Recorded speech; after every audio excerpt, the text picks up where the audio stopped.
In this scenario, we will be covering both stable and unstable tachycardia. Your patient is a conscious and alert 35-year-old male. You start by asking him how he feels.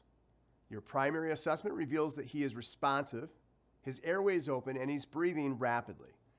The patient was at work during a very stressful day when the symptoms abruptly started about an hour ago.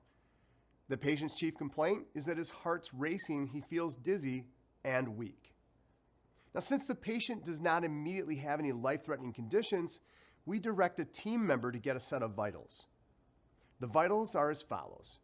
The pulse is 188, respirations are 24, blood pressure is 110/70, and the skin is cool and pale. And the O2 sat is 92%. Now, based on that O2 sat, we need to start oxygen, and we're going to do so at 4 liters via nasal cannula. The goal is to titrate oxygen to keep an O2 sat of at least 94% or better. After the oxygen has been started, we need to get an ECG monitor on this patient.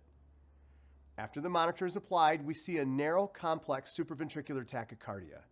Since the patient's stable, we direct the team member to try vagal maneuvers first.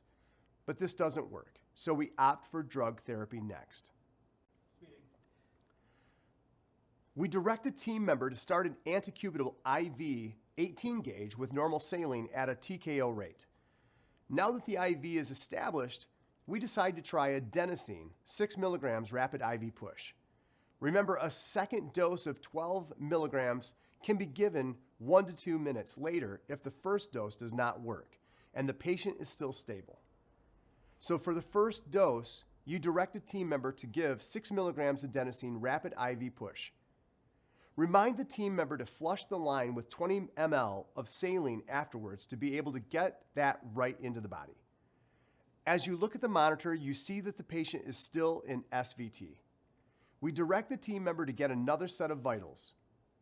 Vitals are as follows. Pulse is still 174 and weak. Respirations are 18 and shallow, with a blood pressure now of 94/70. The skin is cool and pale. O2 sat is 94%. As we begin to think about getting a 12-lead EKG, the patient goes unconscious. Now that you have an unstable patient, you direct the defib team member to perform a synchronized cardioversion. The pads are applied and the defibrillator is set for a synchronized shock at 50 joules.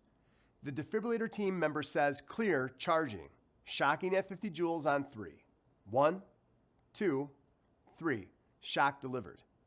As you look at the monitor, you see a normal sinus rhythm of 80 beats per minute. The rhythm has been successfully converted.